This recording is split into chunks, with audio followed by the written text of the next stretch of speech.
Good morning dear student, আমি বিকাশ বাউরি। বিকাশ math class YouTube চ্যানেলে তোমাদেরকে স্বাগত। আজকে আমাদের আলোচনার বিষয় জ্যামিতি। জ্যামিতি এই জ্যামিতি কি? জ্যামিতি একটা গণিতের একটা গুরুত্বপূর্ণ অধ্যায়, ঠিক আছে। এই জ্যামিতি শব্দের অর্থ কি? যে আর মিতি। যে শব্দের অর্থ হলো ভূমি, আর মিতি শব্দের অর্থ হলো পরিমাপ। তাহলে কি হলো? জ্যামিতি শব্দের পুরোপুরি একটা অর্থ কি? ভূমির যে পরিমাপ। গণিতের যে শাখায় গণিতের যে শাখায় আমরা গণিতের যে শাখায় আমরা কি স্থান এবং অবস্থান ভেদে স্থান ও অবস্থান স্থান ও অবস্থান স্থান ও অবস্থান স্থান ও অবস্থান নিয়ে আলোচনা করি। অর্থাৎ অর্থাৎ কি না, স্থান ও অবস্থান ভিত্তিক যে গণিতের শাখা, স্থান ও অবস্থান ভিত্তিক যে গণিতের শাখা, স্থান ও অবস্থান ভিত্তিক গণিতের যে শাখা,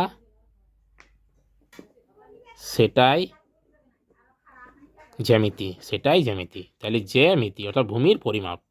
ক্লিয়ার? এর অর্থ স্থান এবং অবস্থান নিয়ে গণিতের যে শাখায় আলোচনা করা হয় সেটাই হলো জ্যামিতি। এই জ্যামিতি পড়তে গেলে আমাদেরকে কিছু টার্ম আছে, সেইগুলো আমরা আলোচনা করব। যেমন প্রথমে যেটা আমরা জানবো সেটা হলো বিন্দু।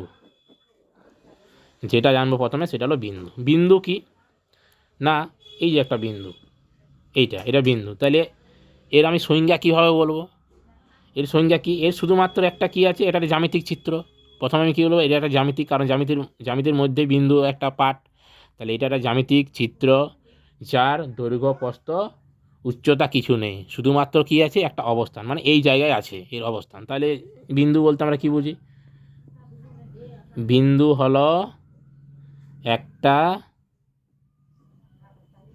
জ্যামিতিক চিত্র যার শুধু অবস্থান আছে, দৈর্ঘ্য প্রস্থ উচ্চতা কিছুই নেই। ক্লিয়ার? এই যে বিন্দু।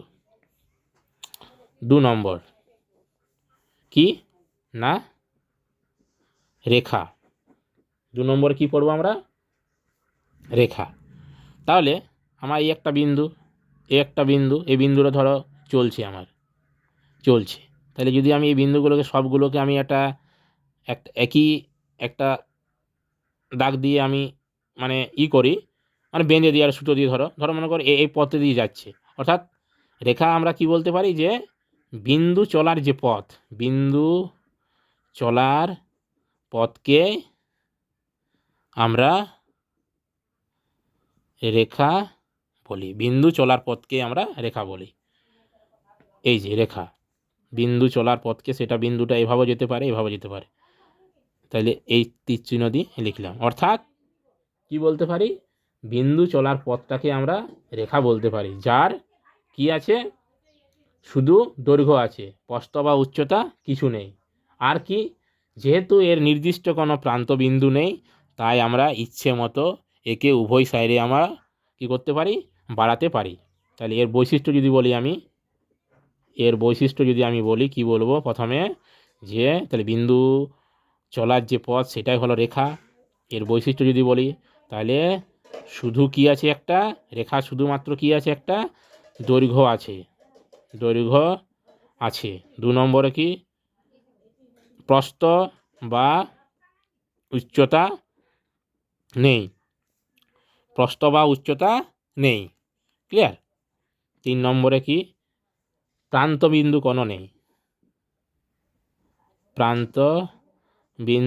নেই। তাহলে প্রান্ত বিন্দু যেহেতু নেই, তাহলে আমি কি করতে পারি? একে উভয় সাইডে আমি বাড়াতে পারি। রেখাকে আমি প্রয়োজন অনুযায়ী উভয় দিকে বাড়াতে পারি। ঠিক আছে, তাহলে প্রান্তবিন্দু না থাকায় উভয় দিকে রেখাকে বাড়াতে পারি। ক্লিয়ার? তাহলে এটা একটা রেখা। এবারে রেখার কি পড়বো আমরা? প্রকারভেদ। রেখার প্রকারভেদ। রেখা কি পড়বো না, রেখার আমরা কি পড়বো? প্রকারভেদ।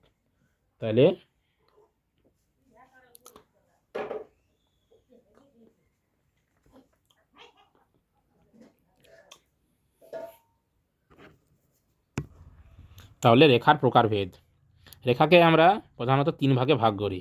একটা হলো সরল রেখা, 2 নম্বরে বক্ররেখা, 3 নম্বরে সমান্তরাল সরল রেখা।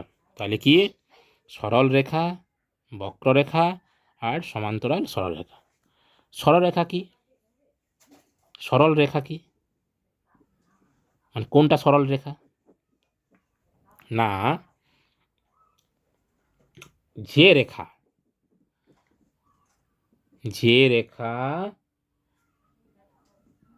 একটি বিন্দু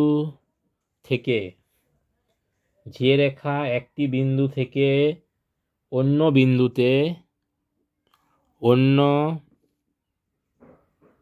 বিন্দুতে পৌঁছতে দিক পরিবর্তন করে না, তাকে সরল রেখা বলে। যে রেখা এক বিন্দু থেকে অন্য বিন্দুতে পৌঁছতে দিক পরিবর্তন করে না, তাকে আমরা সরল রেখা, মানে সোজাসুজি, কোনো আঁকাবাঁকা থাকবে না। ক্লিয়ার? আমি এই সাইডেও একে বাড়াতে পারি, একে এই সাইডেও বাড়াতে পারি, মানে সোজা যাবে, কোনো দিক পরিবর্তন করবে না, সেটাই হলো সরল রেখা। 2 নম্বরে বক্ররেখা। ঠিক একই রকম, বক্ররেখার ক্ষেত্রে কী হবে? সে দিক পরিবর্তন করবে। তাহলে যে রেখা একটি বিন্দু থেকে অন্য বিন্দুতে পৌঁছতে দিক পরিবর্তন করে, তাকে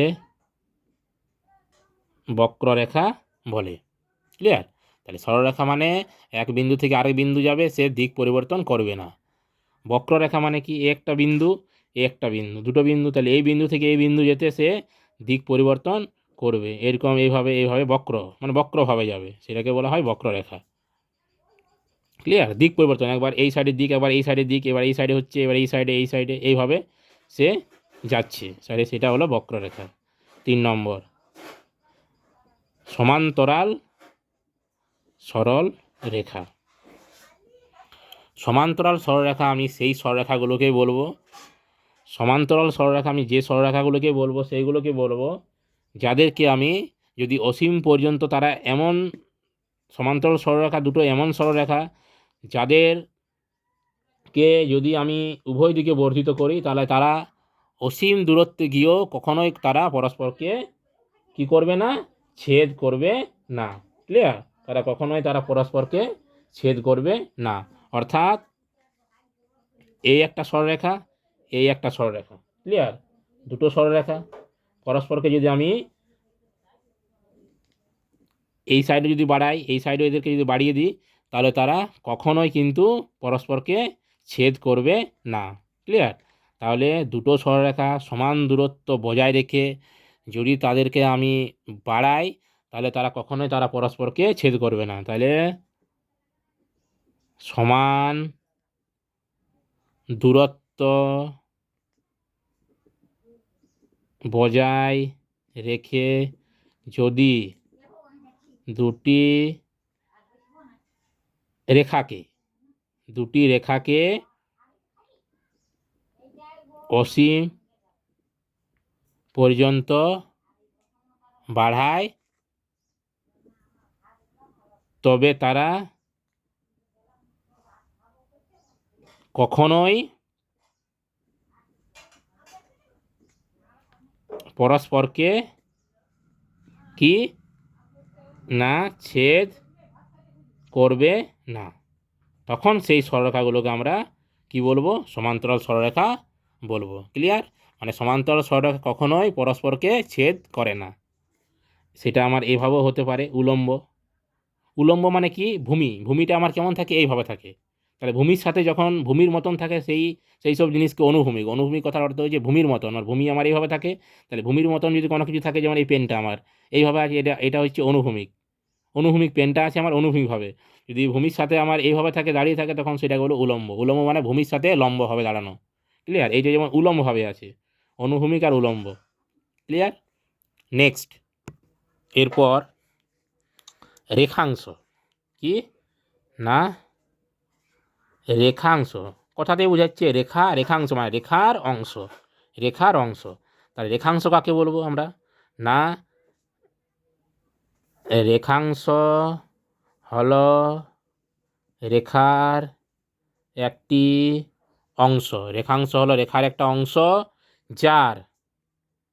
যার কি না, যার দৈর্ঘ্য ও দুইটি প্রান্ত বিন্দু আছে। যেহেতু আমি রেখা থেকে একটা অংশ তুলে নিচ্ছি, তাহলে তার একটা দৈর্ঘ্য থাকবে এবং দুটো প্রান্ত বিন্দু থাকবে, মানে রেখাংশকে আমি বাড়াতে পারবো না।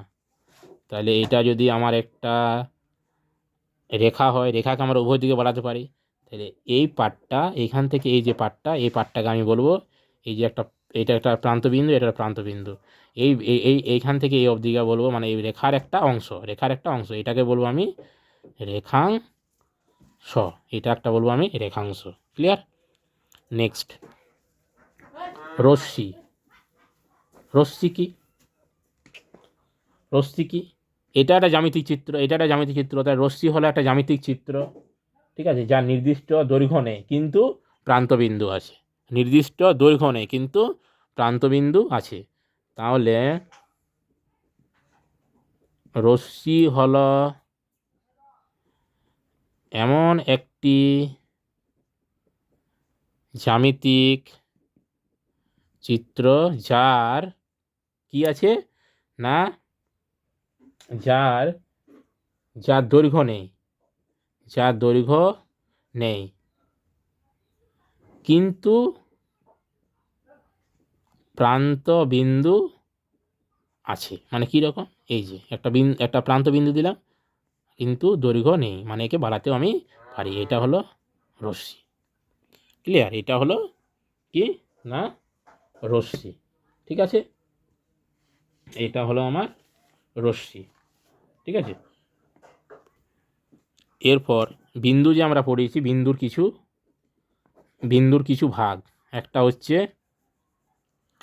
বিন্দু, আমরা কি বললাম, একটা অবস্থান আছে যার দৈর্ঘ্য প্রস্থ উচ্চতা কিছু নেই, এটা জ্যামিতিক চিত্র। তাহলে আমরা এবার দেখব বিন্দুর কিছু ভাগ। প্রথমে আমি দেখি সমবিন্দু। সমবিন্দু কোনগুলো? না, একটা সরলরেখার উপর যখন অনেকগুলো বিন্দু অবস্থান করে, তখন সেগুলোকে আমরা বলবো সমবিন্দু। মানে ধরো এই একটা সরলরেখা, এই একটা বিন্দু, তখন আমি এই বিন্দুগুলোকে বলবো কি? সমবিন্দু। তাহলে সমবিন্দু বলতে আমরা কি বুঝি? না, একই সরল রেখার উপর অবস্থিত বিন্দুগুলিকে সমবিন্দু বলবো। ক্লিয়ার? 2 নম্বর, এই যে একটি সরলরেখা, এই সরলরেখার মধ্যে যে বিন্দুগুলো সেটা সমবিন্দু। এবারে সমবিন্দু রেখ, এটা কি রকম? এটা হচ্ছে সমবিন্দু রেখ এমন একটা বিন্দু, যে বিন্দুর মধ্য দিয়ে অনেকগুলো সরলরেখা কি করে যায়, মানে কতকগুলো সরলরেখা বা কতকগুলি সরল রেখা যখন কোনো একটি বিন্দুর মধ্য দিয়ে যায়, তখন সেই বিন্দুকে সমবিন্দু রেখ বলবো। ক্লিয়ার? মানে ধরো কি না, এই একটা সরলরেখা, এই একটা সরলরেখা, এই যে বিন্দুটা, এই একটা সরলরেখা, এই যে বিন্দুটা, এটা হলো সমবিন্দু রেখ। এই বিন্দুগুলো হলো সমবিন্দু। এরপর আছে আর একটা হচ্ছে 3 নম্বর, সেটা হচ্ছে শীর্ষ বিন্দু। শীর্ষবিন্দু কীরকম? না, আমি একটা প্রথমেই লিখি। ধরো এই একটা, ক্লিয়ার, এই একটা আর এই একটা, ঠিক আছে? তাহলে আমরা তার আগে কী পড়েছি? রশ্মি। রশ্মি এমন একটা জ্যামিতিক চিত্র যার দৈর্ঘ্য নেই কিন্তু প্রান্তবিন্দু আছে। ক্লিয়ার? প্রান্তবিন্দু আছে, একটা প্রান্তবিন্দু আছে। একটি জ্যামিতিক চিত্র যার দৈর্ঘ্য নাই কিন্তু একটা প্রান্তবিন্দু আছে। তাহলে দুটি রশ্মি যখন কোনো একটা সাধারণ বিন্দুতে মিলিত হয়, যে বিন্দুতে মিলিত হয়, দুটা রশ্মি যখন একটা সাধারণ বিন্দুতে মিলিত হয়, বা দুটি বাহু যখন একটা সাধারণ বিন্দুতে মিলিত হয়, দুটি বাহু যখন একটি সাধারণ বিন্দুতে মিলিত হয়, তখন সেই বিন্দুকে শীর্ষবিন্দু বলবো। ক্লিয়ার? এই বিন্দুটাকে শীর্ষবিন্দু। তাহলে এই একটা রশ্মি, এই একটা রশ্মি, বা তুমি বাহু বলতে পারো, এই একটা বাহু, একটা বাহু, তাহলে এই দুটো বাহু এই জায়গায় মিলিত হচ্ছে, তাহলে এইটা হলো শীর্ষবিন্দু, এটা হলো সমবিন্দু রেখ, এইগুলো হলো সমবিন্দু। ক্লিয়ার? এরপর আমাদের কোণ।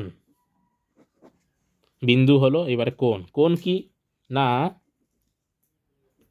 দুই রশ্মির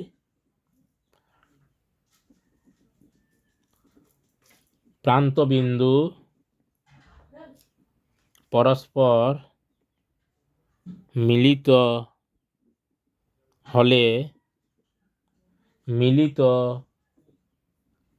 বিন্দুতে কোণ উৎপন্ন হয়। কীরকম? দুটি রশ্মি, এ একটা রশ্মি, প্রান্তবিন্দু থাকবে, এ একটা রশ্মি, প্রান্তবিন্দু থাকবে, তাহলে এটা ও এ আর ও, এটা বি, তাহলে ও এ একটা রশ্মি, ও বি একটা রশ্মি। কেমন দিলাম? একটা প্রান্তবিন্দু দিলাম, এদিকে তীর চিহ্ন দিলাম, মানে রশ্মি বোঝাচ্ছে। ক্লিয়ার? রশ্মি মানে কী বলেছি আমি? রশ্মি মানে কী বলেছি আমি?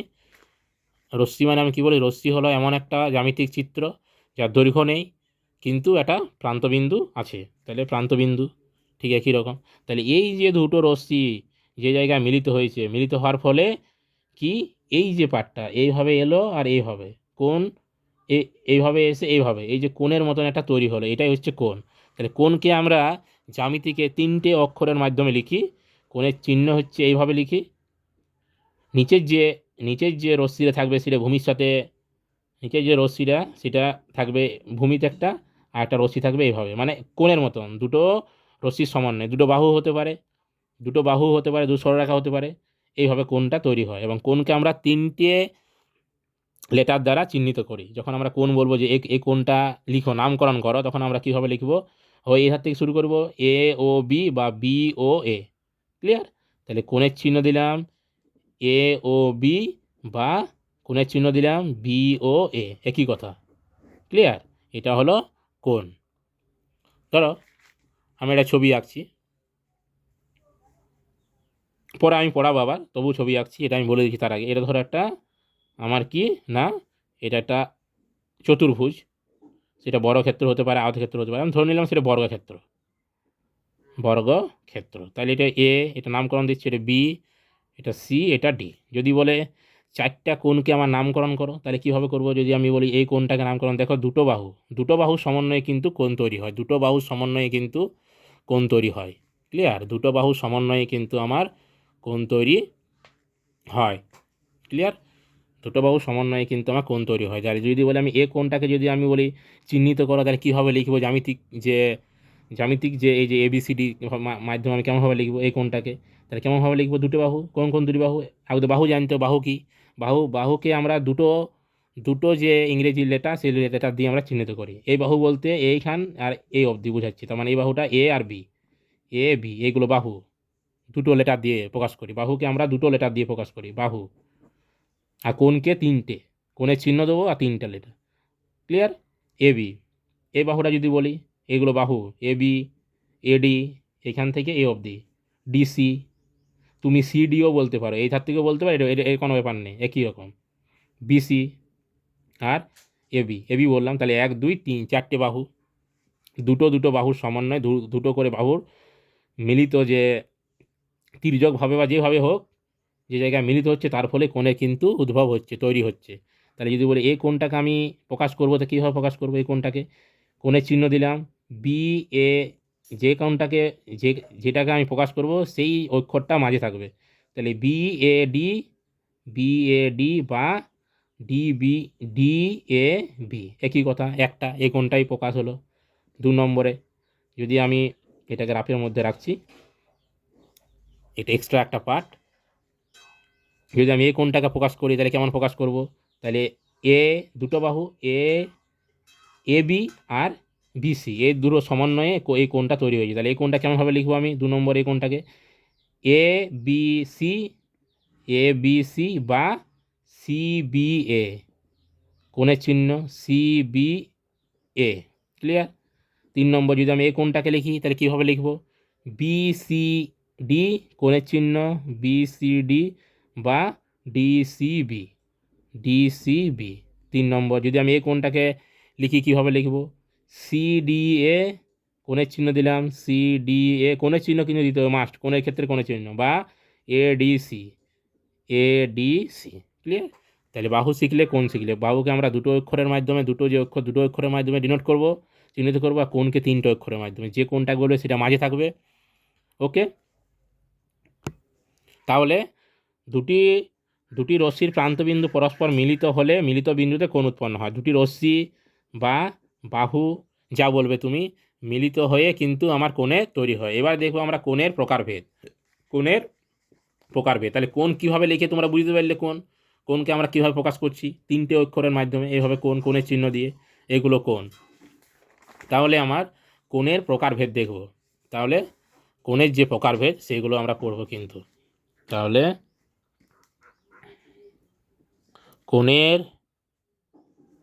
কোণের যে ভাগ সেগুলো পড়ব। তাহলে প্রথমে আমরা কিন্তু পরপর দেখে নেব। প্রথমে আমরা সূক্ষ্মকোণ কাকে বলে? না, যে সব কোণের মান 90 ডিগ্রি, এটা হচ্ছে 90 ডিগ্রি, কোণকে আমরা ডিগ্রি এককে প্রকাশ করি, ডিগ্রি। তাহলে ডিগ্রি মানে কোণ বোঝাবে। যেসব কোণের মান 90 ডিগ্রি এর চেয়ে ছোট, যেসব কোণের মান 90 ডিগ্রির চেয়ে ছোট, তাদের সূক্ষ্মকোণ বলে।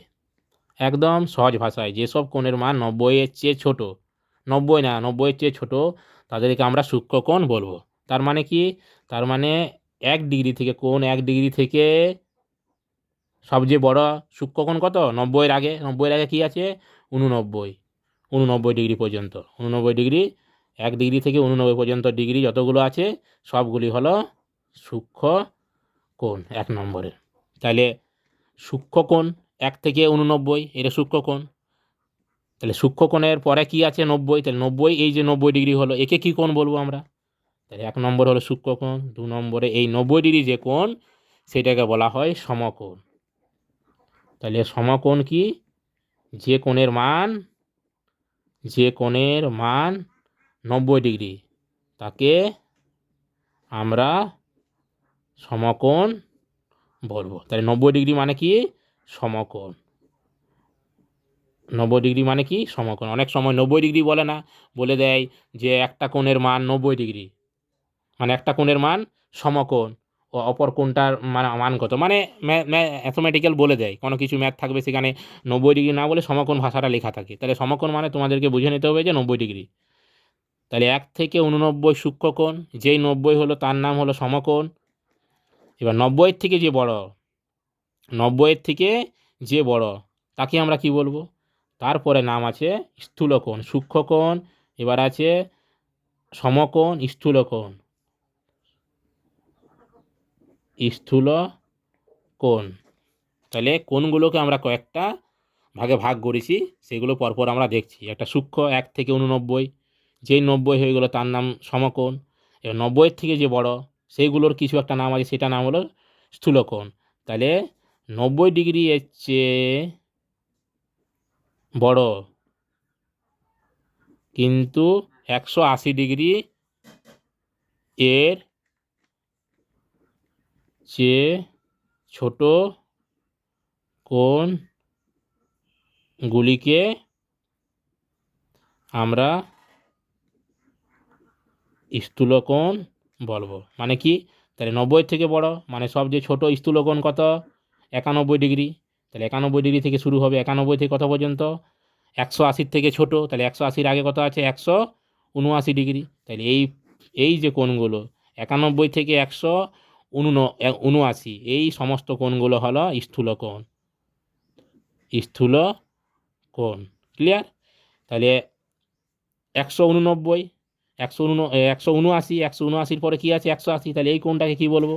180 ডিগ্রি। এই কোণটাকে বলা হয় সরল কোণ। ক্লিয়ার? এই কোণটাকে বলা হয় সরল কোণ।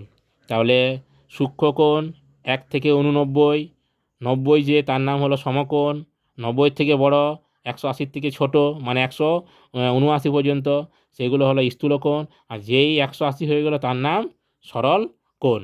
ক্লিয়ার? তার নাম সরল কোণ। এরপরও আমাদের আরও অনেক কিছু কোণ আছে, যেমন কি না বিপ্রতীপ কোণ।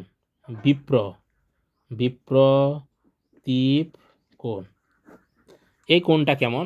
এই কোণটা সংজ্ঞা কীরকম আমি বলবো না, দুটি পরস্পর ছেদি মানে পরস্পর ছেদ করবে, দুটি পরস্পর ছেদি সরল রেখা, দুটি পরস্পর ছেদি সরল রেখা একটি বিন্দুতে মিলিত হলে মিলিত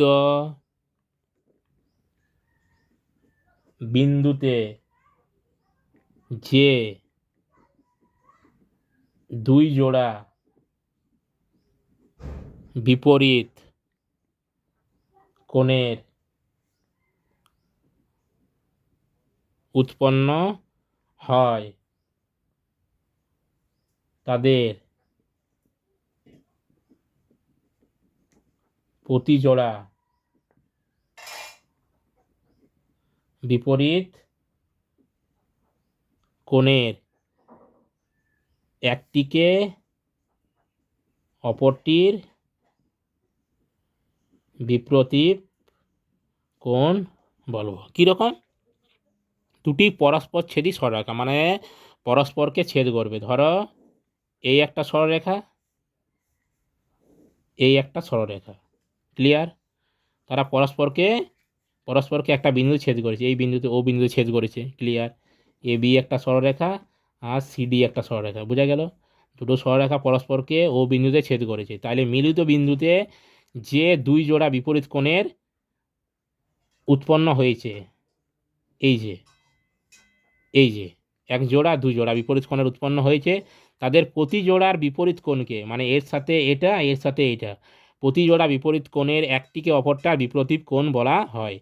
মানে এটা যদি 1, এটা 2, এটা 3, এটা 4 নাম দিই আমি, তাহলে কোণ 1 এর বিপরীত কোণ 2, কোণ 3 এর বিপরীত কোণ 4, মানে 1 আর 2, 1 ও 2 হলো পরস্পর বিপরীত কোণ 1 নম্বরে। আর 2 নম্বরে কি 3 ও 4 হলো পরস্পর বিপ্রতীপ কি কোণ, বিপ্রতীপ কোণ। ক্লিয়ার? এর একটা বৈশিষ্ট্য আছে, দুটি সরলরেখা যদি পরস্পর ছেদি হয়, পরস্পর কোনো একটা বিন্দুতে মিলিত হয়, তাহলে যে বিপ্রতীপ কোণগুলো উৎপন্ন হয় সেগুলো কি হয় আমার সমান হয়, সেগুলো কি হয় আমার সমান হয়। মানে কোণ, বিপ্রতীপ কোণ সবসময় কি হয় আমার সমান হয়। বিপ্রতীপ কোণ দ্বারা পরস্পর কি সমান কোণ উৎপন্ন করে। মানে কোণ ওয়ান, কোণ ওয়ান সমানে কোণ টু, কোণ ওয়ান সমানে কোণ টু, মানে এই কোণটা আর এই কোণটা সমান। ঠিক একই রকম আমার কোণ থ্রি সমানে কোণ ফোর, আমি জাস্ট 3 4 1 2 করে দেখালাম। কোণকে সবসময় আমরা ওইভাবে লিখব। যদি আমি এই কোণটা লিখি, 1 নম্বর কোণটাকে লিখি, তাহলে কোণ এ ও, এই বিন্দুটা ও ডি, কোণ এ ও ডি, মানে 1 নম্বর কোণটা বোঝাচ্ছে এই যে এইভাবে এলাম এইভাবে গেলাম, মানে এই কোণটা বোঝাচ্ছে 1 নম্বর কোণটা। এ ও ডি সমানে কি বললাম 2 নম্বর কোণ এ, এইটা সি ও বি, কোণের চিহ্ন সি ও বি। ক্লিয়ার? সমানেই 1 সমানেই 2, মানে কোণ ওয়ান সমানে কোণ 2। ক্লিয়ার?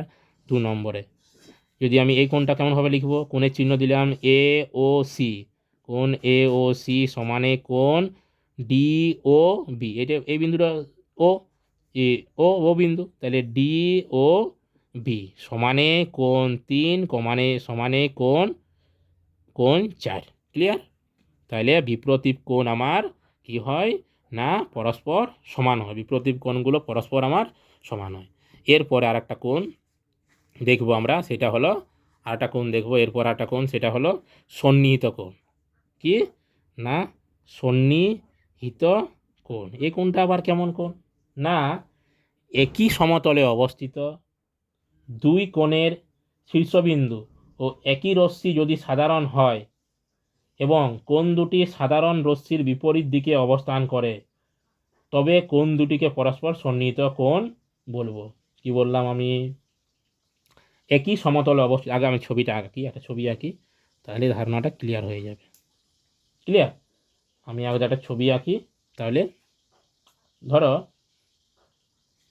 এটাকে সি, এটাকে এ, এটাকে বি, এটাকে ও। এখানে আমার এই যে কোণটা, কোণ কোণ কি সি ও এ, কোণ সি ও এ ও কোণ সি ও এ ও কোণ এ ও বি, দুটি কোণ আছে। তাহলে দুটি করে কোণ, প্রতিটি কোণ আমরা জানি দুটো করে রশ্মি বা বাহুর সমন্বয়ে গঠিত হয়। এই যে কোণ, এই কোণের এই যে কোণটা, এই কোণের এই যে কোণ, এই কোণের দুটি রশ্মি কী কী, একটা হচ্ছে ওসি রশ্মি চিহ্ন ও ও এ। ক্লিয়ার? দুটি দুটি রশ্মি। এর এ ও বি, এই যে কোণটা, এই কোণে দুটো রশ্মি কী কী, দুটি রশ্মি কী কী, একটা হচ্ছে হ্যাঁ এও একটা প্রান্ত বিন্দুতে রশ্মি কাকে দেখবে, প্রান্ত বিন্দু থাকবে আর নির্দিষ্ট দৈর্ঘ্য থাকবে। হ্যাঁ, এও আর একটা ও বি। তাহলে আমি দুটো কোণের ক্ষেত্রে আমি কি দেখতে পাচ্ছি, এই যে এও এও যে পার্টটা, দুটো কোণের কিন্তু এওটা কমন, মানে সাধারণ দুজনারই। এই কোণের ক্ষেত্র এর আছে, এই কোণ এই এও রশ্মিটা, এর এই কোণের ক্ষেত্র এও রশ্মিটা, মানে এও রশ্মিটা দুজনারই, দুটো কোণেরই, তার মানে এটা সাধারণ। আর একটা কি, বিন্দুটাও কিন্তু সাধারণ, একটা বিন্দু থেকে কিন্তু কোণ দুটোর উৎপত্তি হয়েছে। তাহলে আমার সংজ্ঞাটা আবার একই সমতলে, যেহেতু বিন্দু শীর্ষবিন্দুর একই, তাহলে তারা একই সমতলে আছে। তাহলে সংজ্ঞাটা আমি কেমন বলবো, মানে কাকে বলাটা কেমন বলবো না, একই সমতলে অবস্থিত দুই কোণের শীর্ষ বিন্দু, একই সমতলে অবস্থিত দুটি কোণ, একটি কোণ দুটি কোণ, দুটি কোণের শীর্ষবিন্দু ও ও দুটি কোণের একই শীর্ষবিন্দু, দুটি কোণের একই শীর্ষবিন্দু, এটা হচ্ছে শীর্ষবিন্দু, এটা হলো শীর্ষবিন্দু। ক্লিয়ার? এটা হলো শীর্ষবিন্দু। তাহলে কোণের কোণের কি না শীর্ষবিন্দু, হ্যাঁ দুটি কোণের একই সমতল অবস্থিত দুটি কোণের একই শীর্ষবিন্দু ও ও একটি রশ্মি যদি একটি রশ্মি একটি রশ্মি যদি কি হয় না, একটা রশ্মি যদি আমার একটি রশ্মি যদি কি হয় সাধারণ হয়, সাধারণ হয়, এই যে এই রশ্মিটা সাধারণ, এই কোণের ক্ষেত্র এই রশ্মিটা, এই কোণের ক্ষেত্র এই রশ্মিটা, একটা রশ্মি যদি সাধারণ হয় তাহলে কোণ দুটির বিপরীত দিকে যে দুটা কোণ আছে, তাহলে এই যে সাধারণ রশ্মিটার বিপরীত দিকে তাহলে যে কোণ আছে, হ্যাঁ সাধারণ হয়, এবং কোণ দুটি সাধারণ রশ্মির বিপরীত দিকে তাহলে সাধারণ হয়, তাহলে সাধারণ রশ্মির বিপরীত দিকে, সাধারণ রশ্মির বিপরীত দিকে, সাধারণ রশ্মির বিপরীত দিকে উৎপন্ন কোণ দুটিকে সন্নিহিত কোণ বলে। ক্লিয়ার? আরেকবার বলে দিচ্ছি, কি বললাম, দুটি কোণ এ ও বি ও এ ও সি, দুটি কোণের একই সাধারণ বাহু এ ও এ বা ও সি বা একই রশ্মি, তাহলে এই দুটো কোণের কমন একটা রশ্মি হচ্ছে, কমন একটা বাহু হচ্ছে ও এ, এবং তাদের শীর্ষবিন্দু একই। তাহলে যদি এরকম হয়, তাহলে এই যে সাধারণ রশ্মি বা বাহুটা আছে তার বিপরীত দিকে যে দুটো কোণ আছে সেই কোণ দুটাকে পরস্পরের কি বলবো আমরা, কি সন্নিহিত কোণ বলবো। ক্লিয়ার? এরপর আমাদের পূরক কোণ, আর একটা কোণ আছে পূরক কোণ। এটা কীরকম না, এটার সংজ্ঞাটা এরকমই যে দুটি কোণের যোগফল যদি 90 ডিগ্রি হয় তবে একটি কোণকে অপর কোণের পূরক কোণ বলবো। কি বললাম, দুটি কোণের যোগফল, দুটি কোণ, ধরো আমি বলছি একটা কোণ লিখলাম এ আর একটা কোণ লিখলাম বি, তাদের যোগ করে যদি আমার 90 ডিগ্রি হয় তাহলে একটি কোণকে অপর কোণের পূরক কোণ বলবো। মানে কোণ এ এর পূরক কোণ বি, কোণ এর পূরক কোণ বি। ক্লিয়ার?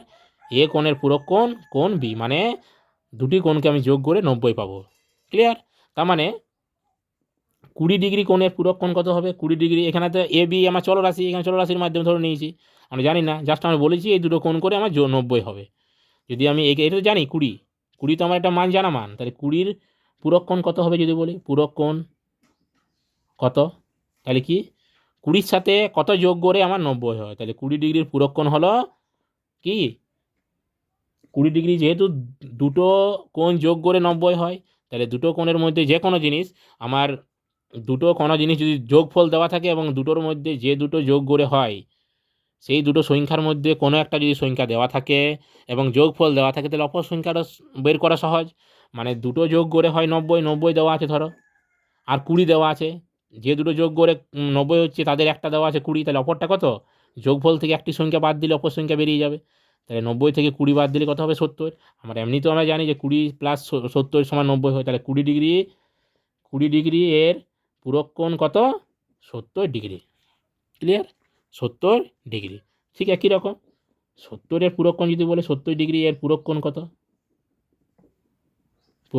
কত, কি বলবে যে 20 ডিগ্রি, মানে 70 আর 20 যোগ করে হয় 90, তাহলে একটা কোণ অপর কোণের পূরক কোণ তখনই হবে যদি কোণ দুটির যোগফল কি হয় 90 ডিগ্রি হয়। এরপর হচ্ছে সম্পূরক কোণ, সম্পূরক কোণ ঠিক একই রকম, এখানে দুটি কোণের যোগফল যেমন 90 ডিগ্রি, এখানে দুটি কোণের যোগফল হবে, দুটি কোণের যোগফল যদি 180 ডিগ্রি হয় তবে একটি কোণকে অপর কোণের কি, অপর কোণের সম্পূরক